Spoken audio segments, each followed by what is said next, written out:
नमस्कार मित्रांनो, मराठी हृदयस्पर्शी कथा चॅनलमध्ये तुमचं खूप खूप स्वागत आहे. हा या कथेचा दुसरा भाग आहे. या अगोदरचा भाग चॅनलवर आहे, तो तुम्ही चॅनलला सबस्क्राईब करून पाहू शकता. बाईसाहेबांच्या सांगण्यावरनं मी धाकल्या साहेबांच्या खोलीत गेले होते. तेव्हा ते नुकतीच पूजा आटपून पलंगावर झोपले होते. मी त्यांच्याजवळ जाऊन त्यांच्याशी लगट करू लागले, पण हे साहेबांचे शरीर नुसतं बर्फावानी थंडगार होतं. मी जसजशी त्यांच्या जवळ जाऊ लागले तशी मला हुडहुडी भरू लागली. मला वाटलं लई दिवसांनी मला बाप्या माणसाचा स्पर्श होतोय म्हणून असं होतं असेल, पण नाही, त्यांच्यात काय बी भावना नव्हत्या. मी त्यांच्या संग तसं काय करत आहे याचं ध्यान बी नव्हतं त्यासनी. मी लुगडं फेडून त्यांच्या कुशीत शिरले तसं त्यांचं अंग तापायला लागलं. इतकी मी जागोजागी भाजून निघाली. माझी फजिती बघून खोलीतनं कुणा बाई माणसाच्या हसण्याचा आवाज मला आला. तेव्हा लई घाबरले होते. मी स्वतःला सोडवण्याचा खूप प्रयत्न केला, पण त्यांची मिठी घट्ट आवळली होती माझ्या भोवती.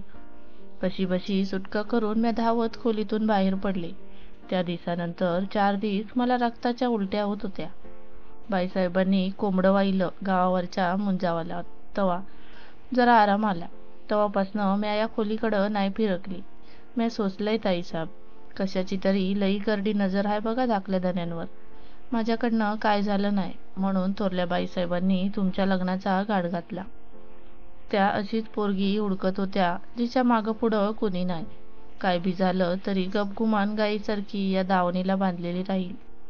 इकडं पण आधी लई हुडकल्या, पर गावातल्या गावात असती तर तिनं लई कांगावा केला असता. घराण्याची इज्जत लई प्यारी हाय साहेबासनी, म्हणूनच मग लांबची गरिबाघरची सोयरीक केली त्यांनी. मला माहीत होतं, पर मी तुमच्या घरच्या गोष्टीत कसं ढवळाढवळ करणार जी. तोंड न उघडण्याची वर्ण तशी ताकीदच आहे की मला. ताईसाहेब, पर आज तुम्ही जेव्हा मिठी मारली ना, माझ्यातल्या बाईला ऐकत मारणार साठून आला बघा. असं म्हणत गोदावरी डोळ्याला पदर लावत खाली बसली. त्यावेळी तिच्या पदरी मोल नसलेल्याची खंत तिच्या चेहऱ्यावर साफ जाणवून गेली. इतके दिवस साचलेलं मनावरचं ओझं उतरावं तशा शमा आणि गोदावरी दोघीही शांत झाल्या होत्या. बराच वेळ असाच दोघींचा मौनात गेला. पण गोदाताई, मी शांत नाही बसणार. माझी खूप घुसमट होते आहे. जे काही आहे त्याचा छडा लावल्या वाचून मी शांत राहणार. मला तुमची मदत लागेल, कराल ना? काहीतरी ठाम विचार करून शमानं गोदावरीला विचारलं. गोदावरीने मानेनच नुसतं वैजी म्हणत होकार भरला. दिवसांमागून दिवस जात होते. शमाला नक्की काय करावं सुचेना. या त्रासातून बाहेर पडायला तिने ही जप पूजा असं चालूच केलं होतं. आता त्याचाच आधार घ्यायचा तिने ठरवलं. आज सकाळी लवकरच उठून तिने घरातली सगळी आवरावर केली. वामनरावांची न्याहारी झाल्यावर ते जसे घरातून बाहेर पडले तशी शमा आणि गोदावरी शेताकडे जाऊन येतो म्हणून बाहेर पडल्या. वामनरावांचा पाठलाग करत त्या दोघी मळ्याकडे आल्या, पण येईपर्यंत त्यांना काहीच संशयास्पद जाणवलं नाही. उलट घरी शांत असणारे वामनराव सर्वांची विचारपूस करत सर्वांशी छान हसून बोलत होते. बघा गोदाताई, घरी मात्र या माणसाचं तोंड उघडत नाही आणि बाहेर बघा, शमा काहीशी चिडत म्हणाली. वामनराव शेतावरच्या गडी माणसांकरवी काम करून घेऊ लागले. बऱ्याच घटका लोटल्या. आता उन्हावर येऊ लागली होती. जेवणाची वेळ झाली म्हणून दोघींनी माघारी जायचा विचार केला. तेवढ्यात वामनरावांनी शेतावरच्या रामागाड्याला घरून डबा आणायला वाड्यावर पाठवून दिली. तोवर मी जाऊन येतो असं म्हणत ते निघाले. इकडे क्षमालाही काही धागा सापडतोय का याची उत्सुकता होतीच. गोदाच्या मदतीनं क्षमा ही वामनरावांच्या मागे मागे जाऊ लागली. बराच वेळ तिथं चालत होती. त्यांच्या धुंदीत असणारे वामनराव झपझप पावलं टाकत गावाच्या वेशीच्या दिशेने चालत होते. थोड्या वेळानं क्षमाला इतके दिवस दुरून धुसर दिसणारं ते वडाचं झाड दिसू लागलं. गावच्या वेशीवर एकटंच उभं होतं ते. भला मोठा घेर होता त्याच्या असंख्य पारंब्या एकमेकांमध्ये गुंतून खाली जमिनीत खोलवर रुतलेल्या होत्या. त्या खाली एक छोटंसं कसलं तरी मंदिर होतं. कोणीतरी सकाळी लावलेला मिणमिणता दिवा अजूनही तेथे तेवत होता. जरा दूरवर एका झाडाच्या आडोशाला थांबून त्या दोघी वामनराव काय करतायत ते पाहू लागल्या. वामनराव इथे का आले असावे? कोण येणार असेल का भेटायला? या विचारातच क्षमा त्यांच्याकडे पाहत होती. वामनरावांनी पायातल्या वाहना एका बाजूला काढल्या अन मंदिरापाशी जाऊन दर्शन घेतले आणि तिथे ध्यानाला बसले. ते पाहून क्षमाला खूप ओशाळ्यासारखं वाटू लागले. आपण उगाच या मंचावर संशय घेतो आहोत असे वाटून ती गोदावरीला म्हणाली, ताई, मला वाटतं मी यांना समजून घ्यायला चुकले. देव, पूजा या पलीकडे काही नाही यांच्या आयुष्यात, अगदी मी सुद्धा. चला, आज भ्रम तर दूर झाला. नाही थोरल्या साईसाहेब, मला नाही वाटत तसं. काहीतरी विचित्र आहे यामागे, हे नक्की. टाकल्या धनसनी नक्कीच कशानं तरी पछाडलंय आहे बघा. असं म्हणत गोदावरीनं शमाच्या खांद्याला धरून मागे वळवलं. मागे जे घडत होतं ते बघताच शमाला मात्र काय बोलावं सुचेना. तिकडे वामनराव त्या वडाच्या झाडाला अशी काही घट्ट मिठी मारून उभे होते, जसं काही ते झाड नसून त्यांची एखादी प्रेयसीच असावी. त्या लोंबकळणाऱ्या पारंब्यावर ते असा काही हात फिरवत होते, जसं एखाद्या स्त्रीचे लांबसडक काळेभोर केस ते मोकळे करून आपल्या अंगावर घेऊन त्याला गोंजारत आहेत. शमा हे सर्व पाहतच राहिली. या भर दुपारच्या वेळी हा आपला नवरा असे वागतो आहे, आणि ते सुद्धा एका झाडाच्या सोबत. शी, त्यापेक्षा तिथे एखादी बाई असती तरी चाललं असतं, पण हे कसलं खूळ म्हणायचं. शमाला आता संतापानावर होऊ लागला. सोबत गोदावरी आहे हेही लक्षात न घेता तिनं वामनरावांकडे पाठ फिरवली आणि झपझप ती घराच्या दिशेने चालू पडली. झाल्या गोष्टीला आता 1 आठवडा उलटून गेला होता. दिवसेंदिवस वामनरावांचं हे खूळ वाढतच चाललं होतं. सतत आपल्याच तंद्रीत असणं, कोणीतरी कानात कुजबुजल्यागत हातवारे करून काहीतरी पुटपुटणं. तसंच आधी तर रात्रीच होतं. आता हेही प्रमाण दिवसातून 2दा, कधी 3दा झालं होतं. कपड्यांचं भान नाही कधी, तर कधी पूर्ण विवस्त्र घरी परतणं. झोपेतही चित्रविचित्र आवाज काढणं. काही न करता समोर हे सर्व पाहणं अशक्य होऊ लागलं होतं. शमाचं मात्र दोन्हीकडून मरण होत होतं. नवरा म्हणून सोडून देता येत नव्हतं आणि तिच्यातले बाई पण तिला शांत बसू देत नव्हतं. जमेल तेवढे प्रयत्न करून झाले होते. वामनरावांना शहराकडे वेड्याच्या हॉस्पिटलात भरती करण्याचा सल्ला पण बऱ्याच लोकांनी मामांजींना दिला, पण आपली इज्जत आणि पुत्र प्रेम यामुळे त्यांनी तयार झाले नाही. असेच दिवसामागून दिवस आणि महिन्यांमागून महिने लोटत चालले होते. एके दिवशी अशीच संध्याकाळची वेळ होती.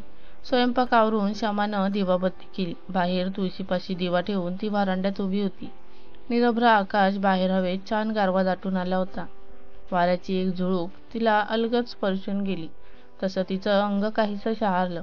कुणाच्या तरी उबदार कवेत शिरावं असं काहीशी क्षणभर तिला वाटून गेलं. नेहमीप्रमाणेच तिने तो विचार झटकून टाकला. तशी तिला याची सवयच झाली असावी, कारण या अशा विचारांनी तिला सुख कमी आणि यातनांचं अधिक होत असाव्याच्या. शमा तिथंच वरांड्यातच जरा वेळ चोपळ्यावर बस टेकली. शमाच्या डोक्यातून झाला प्रकार काही जात नव्हता.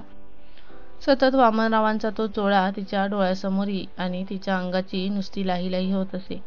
घरात लग्नाची बायको असताना तिला मात्र कधीच हात न लावणारा माणूस हे असं वागत असेल तर दुसरं काय होईल. लग्न झाल्या रात्रीपासून मी मात्र अपूर्ण स्वतःच पोट शोधत राहिले. सर्व इच्छा आकांक्षा डावलून शरीराची भूक मारत राहिले. घराण्याची मर्यादा, वडिलांची अब्रू जपण्यासाठी स्वतः रोज या शरीराच्या या जळत्या निखाऱ्यावर पाणी शिंपडून थंड करत राहिले.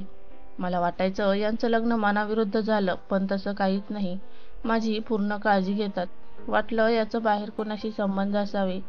एक वेळ तेही खपवून घेतले असते, पण तसंही काहीही आढळून आलं नाही. समाजात तर यांना देव माणूस म्हणून समजतात. वैरागी म्हणावं, पण तसं काही नाही. एक ती देवी सोडली तर कुणाला मानत नाहीत. तिचीच पूजा दिवस रात्र. पिंपळाखाली अन तिच्या तस्विरी पुढं तासनतास घालवतो आणि कधी कधी खूळ लागल्यागत स्वतःशीच काही बाई पुटपुटत असतो. हा माणूस, एवढंच काय ते. वाईट सवय काय पण नाही. परम्या अजून किती वाट बघायची. आता नाही सोसवत माझ्याच्यानं. आता बस झालं. कुणाला काय वाटायचं ते वाटू दे. आज मी शांतच बसायची नाही. आज रात्री मी याचा काय तो सोक्षमोक्ष लावणार म्हणजे लावणारच, असं स्वतःशीच बडबडत शमा वामनरावांच्या खोलीत गेली. लाल जर्द रंगाचं सोळं नेसलेले वामनराव ओल्या अंगाने पूजेची तयारी करत होते. क्षमा क्षणभर यांच्या उघड्या पाठीवरून ओघळणारे पाण्याचे थेंब पाहत राहिले. एका हातानं जानवं नीट करत ते काहीतरी मंत्र पुटपुटत होते. जरा वेळानं एका हातात सोवळ्याचा सोगा सावरत दुसऱ्या हातात असलेल्या पंचानं अंग पुसता पुसता वामनराव मागे वळाले. पाहतात तर शमा कुठेतरी हरवल्यासारखी सामोरी उभी होती. काय झाले? कुठे तंद्री लागली आहे राणीसाहेबांची? वामनरावांनी मिश्किल हसत विचारले. नाही ते मी काय बोलावं सुचेना म्हणून क्षमा पलंगावरचे कपडे ओढू लागली. काय झाले? आपण काय बोलायला आलो होतो आणि काय विचार करतो आहे हे लक्षात येऊन तिने स्वतःला ओढून भानावर आणले. मला एक सांगा, ही देवी कोणती? तुम्ही गाव वेशीवरच्या त्या वडाच्या झाडाकडे रोज का जाता? कोणती उपासना करता तुम्ही? मग मात्र तिने आडेवेडे न घेता सरळ प्रश्न वामनरावांना केले. अचानक आलेल्या प्रश्नांची सरबत्ती त्यांच्याच्याने काही झेपली नाही. अहो, या देवीना खूप प्राचीन आहेत, ज्या आपल्या घर चालवतात, आपल्या इच्छा पूर्ण करतात. तुम्हीही हात जोडीत जा हो रोज. असं काहीतरी उत्तर द्यायचे म्हणून त्यांनी उत्तर दिले. ते स्पष्ट सारवासारव करतायत हे तिला जाणवून गेलं. तिने पुन्हा विचारलं, मग वडाकडं जाणं रोज का होतं? अहो, मी का जावं कुठं? तेवढा अवधी असतो कुठं? मी आपलं शेत, कारखाना आणि घर एवढंच बघतो की. आणि मी देवबिव मानत नाही, माहीत आहे आपल्याला. थोडक्यात असा स्पष्ट नकार देत वामनराव कुशाच्या आसनावर ध्यानाला बसले देखील. आता मात्र क्षमा भलतीच गोंधळली. सरळ सरळ वामनराव तिच्याशी खोटं बोलत होती. ती रोज जे नजरेने पाहत आली ते सत्य की वामनराव बोलतात ते? तिला आता मात्र काहीतरी विचित्र असल्याची शंका येऊ लागली. ती सरळ तिथून गोदावरीकडे गेली. गोदावरी खोलीत रामरक्षा म्हणत बसली होती. क्षमा तिथेच ती पोची वाचून होण्याची वाट पाहत तिच्या बाजूला टेकली. तिला असं अचानक खोलीत आलेले पाहून गोदानही जरा उरकतच घेतलं. काय होत आईचा? काय झालं जी? अशा गांगरलात काय म्हणून? भूतभीत तर नाही ना पाहिलं जी? गोदा तिची थट्टा करत म्हणाली. नाही ग गोदा, असं म्हणत क्षमानं झाला प्रकार तिला सांगितला. ते ऐकून गोदावरी पण थोडा वेळ शांत झाली. मला वाटतं ताईसाहेब, तुम्ही आजवर देवऋषी जप तुम्हासनी जमलं ते समज केलं बघा. म्या बघतोय जी तुमची तडफड. पण आता ना आपण एक शेवटचा उपाय म्हणून नदी पल्ल्याडच्या गुंजाबाबाकडे जाऊन याचा सोक्ष लावू. लई गुण आहे त्यांचा, जे बोलतात ते खरं निघतं बघा. नदी पल्ल्याड जंगलात एक पडवी टाकून एकटाच राहतो हा संन्यासी बाबा. पडवी मागं मोठं गुंजाचं झाड आहे. बऱ्याचदा त्यांच्या बियाचं उतारा म्हणून सिद्ध केलंय ते झाड त्यांना असं म्हणतात. असं कित्येक भूतकेतं कैद करून ठेवलीत त्यानं तिथं आणि त्यांच्या करवीचं काम करून घेतो म्हण हा बाबा. आपली अशी गावात ख्याती आहे त्याची. ताई, 2 दिवसांवर अमावास्या आहे बघा. जाऊन येऊ आपण, नाही म्हणू नका जी. गोदावरी कळवळून बोलत होती आणि क्षमा सुन्न होऊन सगळं ऐकत होती. तिची काळजी बघून क्षमानेही मानेनेच होकार भरला आणि ती स्वयंपाकघरात निघून गेली. रात्रीची जेवणं आटोपली आणि सगळी आवरावर करून क्षमा झोपायला खोलीत गेली. रात्रीचे 12 वाजले असतील. वामनरावांच्या खोलीतनं पेल्या भांड्याचा खाडकन आदळल्याचा आवाज झाला.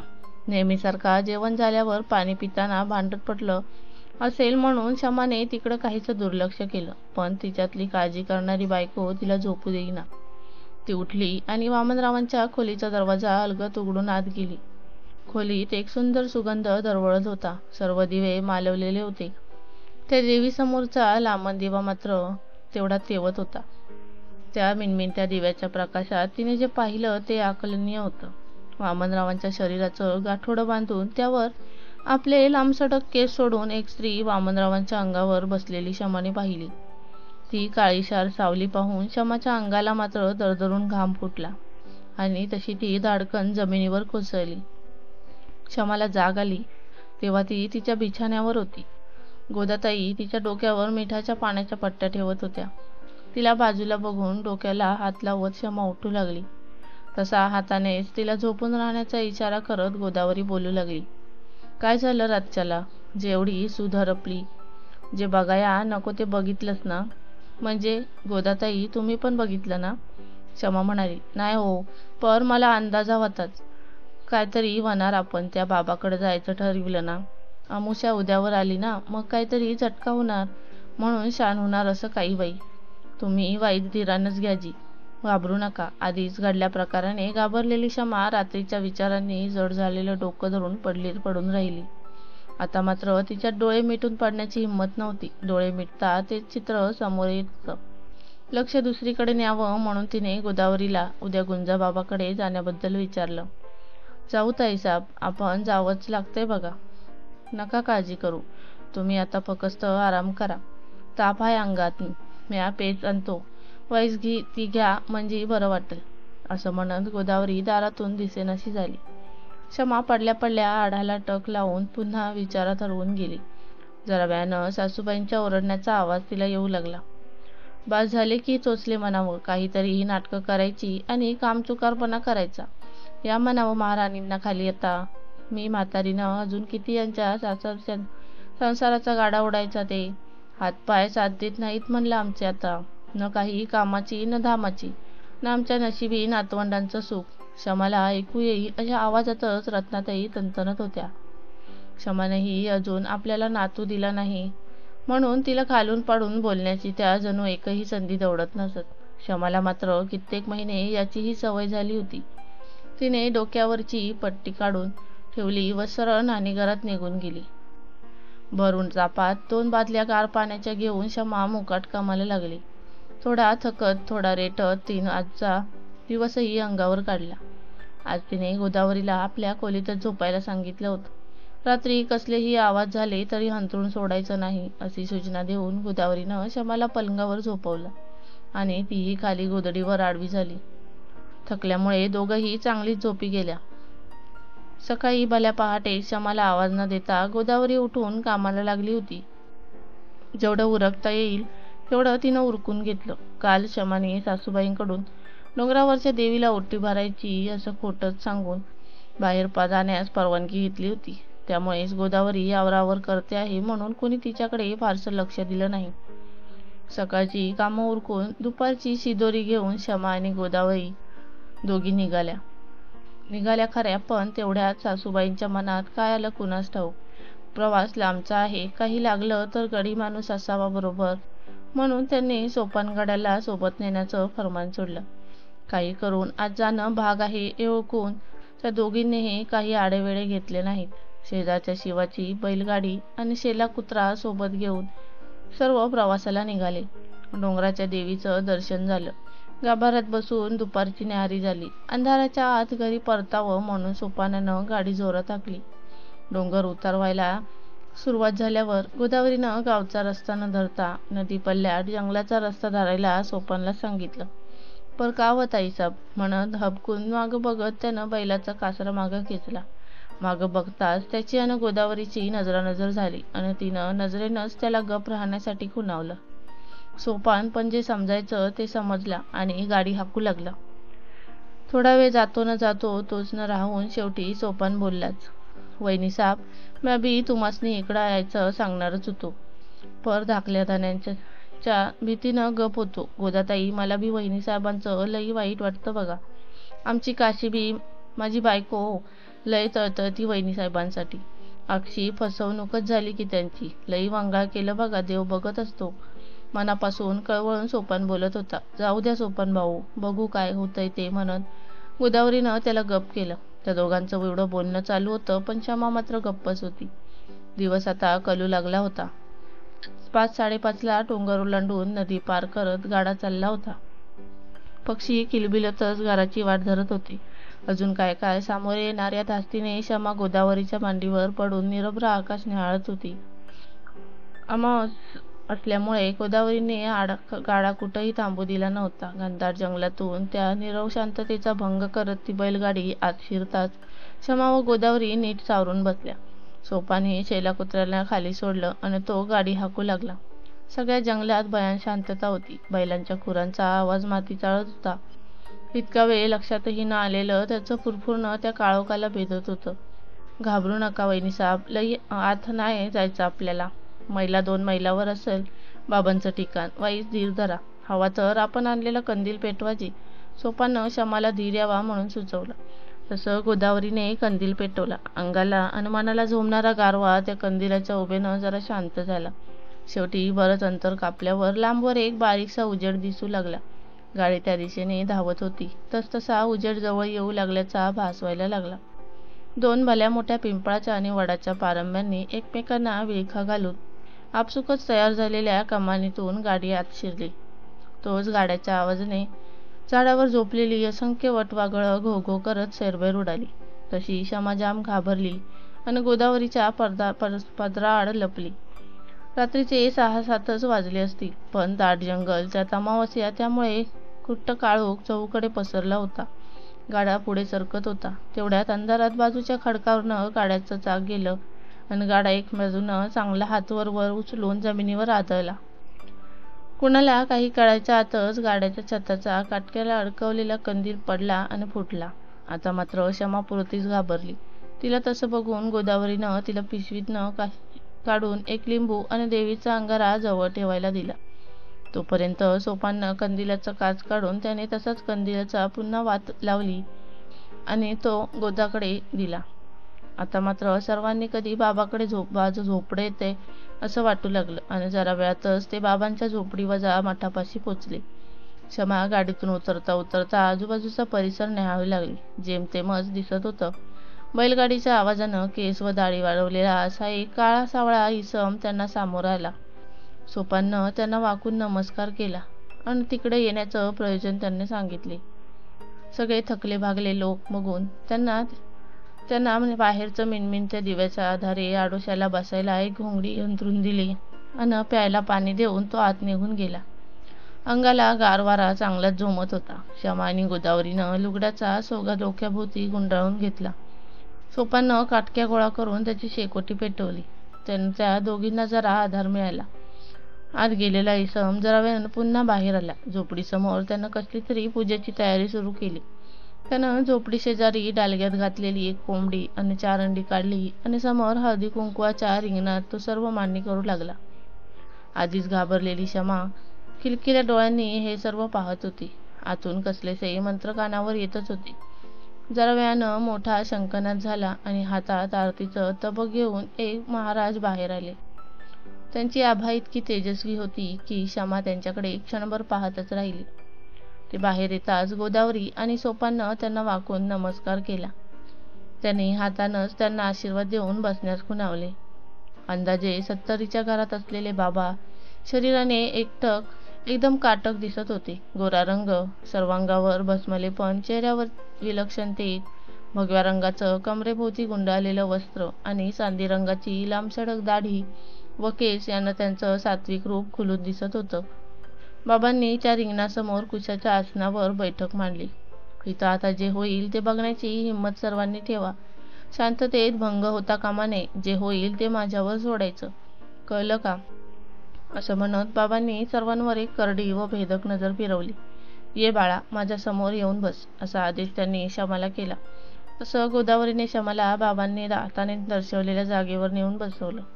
काय बाळा, वर्ष झालं लग्नाला, पण नवरा तुझा झाला नाही ना? मला हो का नाही एवढंच उत्तर दे. बाबांच्या या स्पष्ट प्रश्नाने क्षमा हरकून गेली. क्षमाने गोदावरीकडे कटाक्ष टाकला आणि होकार भरला. बाबांनी क्षमाला त्यांच्या पाठोपाठ काही मंत्र म्हणायला सांगितले आणि गोदावरीकडं एक मंत्रलेला धागा देऊन क्षमाच्या गळ्यात घालायला दिला. 10-15 मिनिटे गेली असतील तसं आजूबाजूचं वातावरण तापू लागलं.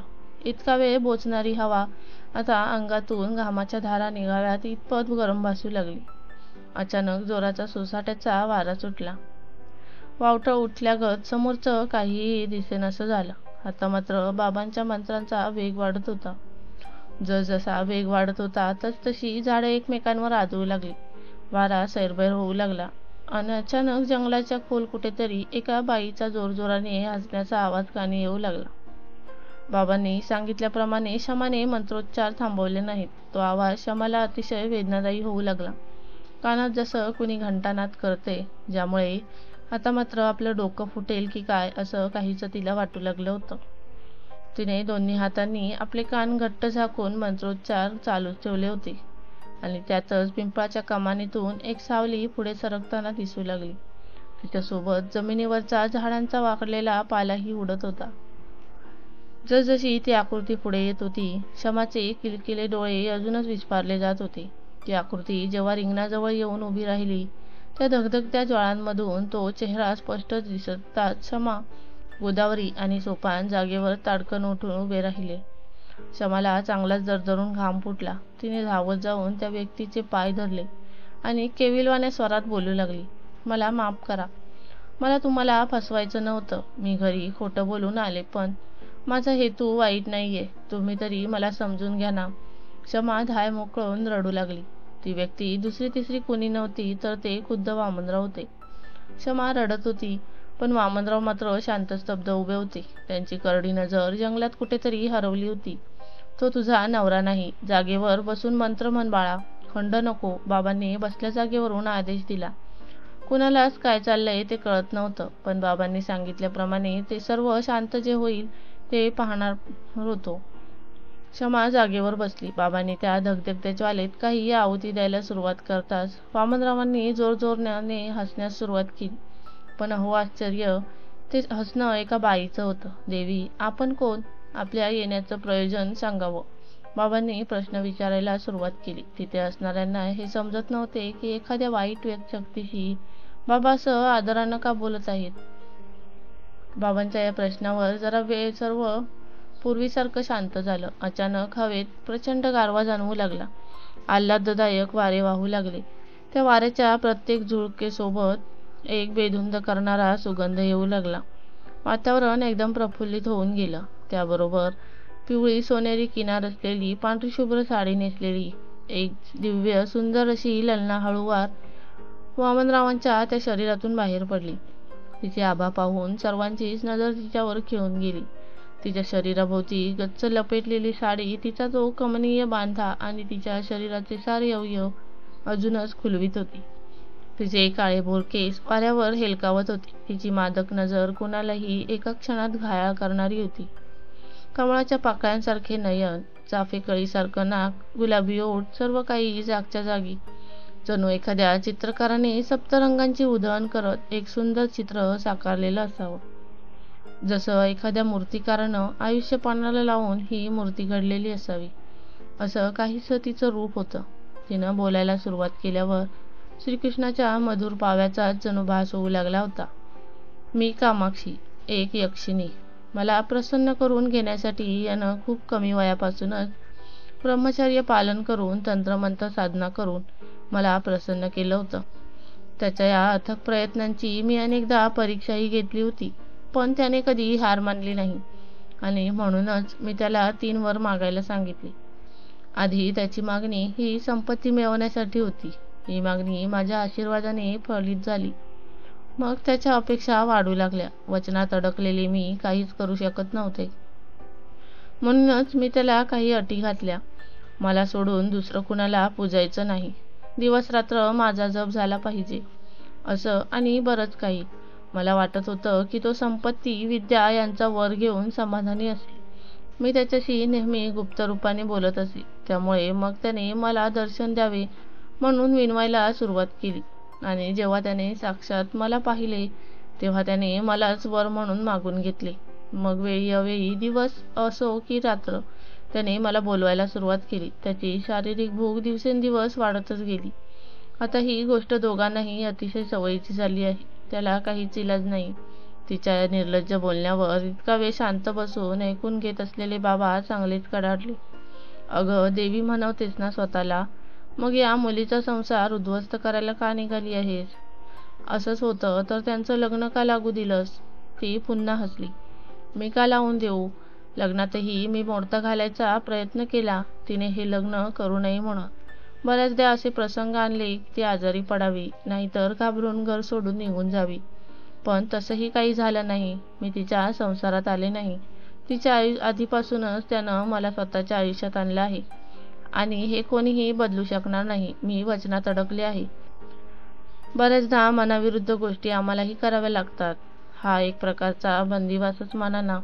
हवं तर त्याने बंधनमुक्त केल्याशिवाय माझी सुटका नाही आणि लग्नाची बायको म्हणून हिचीही.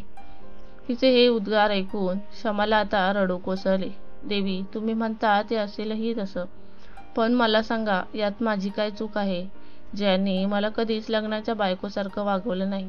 समाजात मी त्यांची बायको आहे, मात्र त्यांनी मला कधी एक माझा हक्काचं स्थान दिलं नाही. लग्नाला वर्ष झालं, मूळबाळ नाही म्हणून सासू सासरे सोयरेही नव्हतात.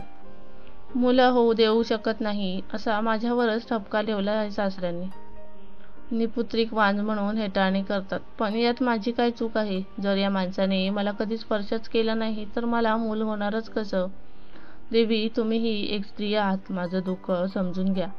आणि यांना सोडा, माझा संसार मोडू नका, मी पदर पसरते तुमच्यासमोर, म्हणून क्षमा हमसाहमशी रडू लागली. तिच्या पायावर पडून रडणाऱ्या क्षमाला खांद्याला धरत देवी म्हणू लागली, मला तुझी तगमग समजते आहे, पण ते माझ्या हातात नाही बाळा. मी वचनाला बांधील आहे. जोवर तुझा नवरा मला यातून मुक्त करत नाही तोवर मी बांधील आहे.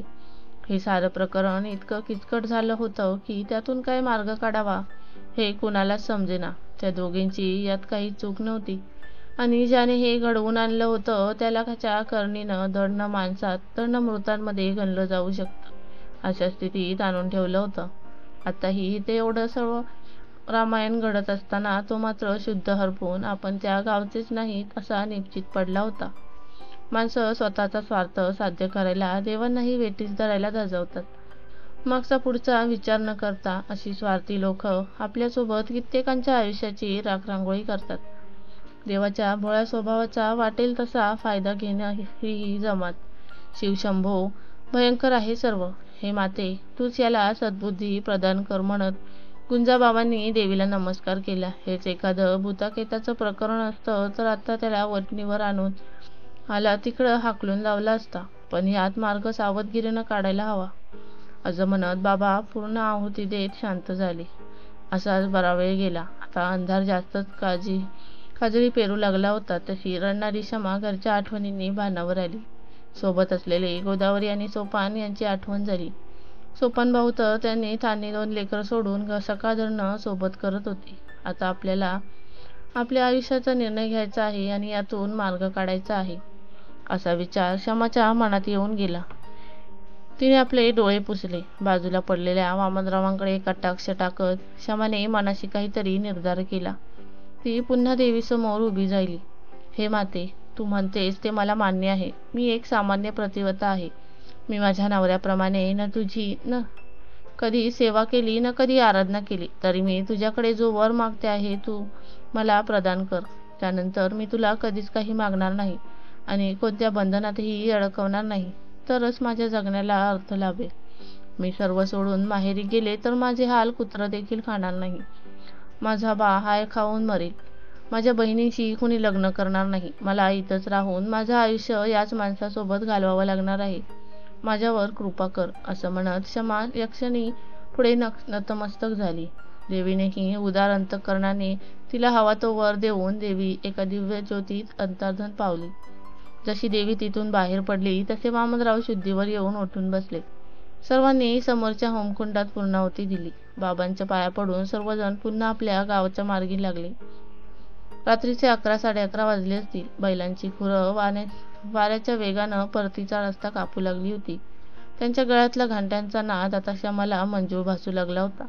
वामनराव अजूनही ग्लानीतच होते म्हणून क्षमाच्या मांडीवर झोपले होते. त्यांच्या या स्पर्शाने सुखावलेली क्षमा मनोमन तृप्त झाली होती. तिचं सुख तिच्या चेहऱ्यावर साफ झळकत होतं. कोण म्हणतं अमावस्या आहे, इकडं तर जणू पुनवाचा चंद्रच उगवला आहे की आमच्या गाडीत. क्षमाला चिमटा काढीत खदखदून हसत गोदावरी मस्करीच्या स्वरात म्हणाली. तसं क्षमाने लाजून पदरानं तोंड झाकलं. गोदावरी क्षमा आणि सोपान येतानाचा संपूर्ण प्रवास हसत वाड्यावरच्या लोकांविषयी बोलत पार करत आले. मैल दर मैल करत शेला कुत्र्याच्या मदतीनं सर्वजण एक मोठं दिव्य पार पाडून पहाटे पहाटे सुखरूप घरी पोहोचले. आता अमावास्या संपून दुसरा दिवस सुरू झाला होता. गाडी दाराशी थांबतात क्षमानं आपण कुठं का गेलो होतो, काय झालं ते सगळे मनाच्या कोपऱ्यात कुलपाच्या आत बंद करून उतरा. आपल्या इतरांखेरीज ही गोष्ट कुठंही उघडी होता कामा नये अशी विनंती वजा चाकीदच जणू क्षमाने गोदावरी व सोपानाला देऊ केली. ताईचा आम्ही हाऊजी जलमभर तुमच्या सेवेत, नका काळजी करू म्हणत दोघांनीही दुजोरा भरला. वाड्यात शिरताच शेल्याच्या भुंकण्याने रात्रभर दाराकडे डोळे लावून बसलेल्या रत्नाबाईंनी तडकच दार उघडलं. त्यांना दारातच थांबायला सांगून रत्नाबाईंनी त्यांच्यावरून भाकर तुकडा ओवाळून टाकला. क्षमा व वामनरावांना सोबत पाहून तसेच सर्वांना सुखरूप पाहून रत्नाबाईंनी आनंदानं डोळ्याला पदर लावला. क्षमानं गोदावरीला नजरेनेच रत्नाबाईंना आत नेण्यास खुणावले. क्षमानं गोदावरीला घरी गेल्यावर काय सांगायचं हे येताना प्रवासातच सर्व बैजवार सांगितलं होतं. त्यामुळे क्षमा निर्धास्त होती. थोरल्या बाईसाहेब, आता काय बी काळजी नको बघा. दाखलं दनी आमासनी रस्त्यात मधच आडवं झालं आणि सोबत येतो म्हणलं. अन मग मथनी अन वहिनी साहेब दोघांनीही डोंगराच्या देवीची छानपैकी ओटी भरली, दर्शन घेतलं. आणि मग इकडे येऊन आपल्या शेतातल्या बंगल्यावर दुपारपासनं दोघांनी बी आनंदात एकांतात वेळ घालवला जी. समज अचानक घडलं.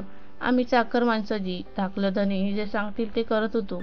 आम्ही बी त्यासनी काय हवं नको ते बघाया तिथंच थांबलो. म्हणून शान निरोप झाडाया वेळ नाही गावला जी. माफी असावी जी, असं म्हणत सर्व पाडा वाचून दाखवला. देवानं आपलं म्हणणं ऐकलं जी. आता तुम्ही बिनगोर झोपा, असं म्हणत गोदावरी रत्नाबाईंच्या खोलीतून बाहेर जायला निघाली. तशी मध्येच थपकून पुन्हा वांग वळत म्हणाली, थोरल्या बाईसाहेब, आता पुढल्या महिन्यात तोंड गोड करावं लागतं बघा. देवीला ओटी अन पाळणा व्हायला जावं लागेल बघा. अन हसत गोदावरी बाहेर पडली. ती जे बोलली ते आपल्या कानांवरच आपला विश्वास न बसावा तसं गोदावरीच्या पाठमोऱ्या आकृतीकडे हरकून बघत रत्नाबाईंनी हात जोडून मनोमन देवीचे आभार मानले. इकडे शमानेही वामनरावांना त्यांच्या खोलीत नेऊन पलंगावर शांत झोपवलं आणि ती त्या खोलीतल्या त्या देवीच्या पुढे पुन्हा एकदा नतमस्तक झाली. काय होता असा तो वर? काय मध्य काढला होता शमानं? नतमस्तक शमाच्या मनातून ते शब्द पुन्हा उच्चारण झाले. हे देवी, माझं वांझपणाचं ओझं उतरू दे. मला आई होण्याचा आशीर्वाद दे. भलेही वामनरावांकडून मला कधीच शरीर सुख नको मिळू दे, पण मला तुझा प्रसाद म्हणून माझ्या पदरात मुलं खेळू दे. लोकांसमोर माझं बाईपण आणि आईपण राखलं जावं असा आशीर्वाद दे. असा उच्चार होतो न होतो तोच त्या फोटोतून एक दिव्य तेजाची ज्योत निघून शमाच्या उदरात सामावली गेली. तिला पदराखाली घेत शमा पुन्हा नतमस्तक होऊन निर्धास्त शमा आपल्या खोलीत झोपायला निघून गेली. मित्रांनो, कथा आवडली की नाही तुम्हाला कमेंटमध्ये नक्की सांगा. आणि आवडली असेल तर व्हिडिओला एक लाईक आणि चॅनलवर नवीन असाल तर सबस्क्राईब करून बेल आयकॉनचे बटन ऑलवर सेट करा, जेणेकरून नवीन व्हिडिओचे नोटिफिकेशन सर्वात पहिले तुम्हाला मिळेल. धन्यवाद.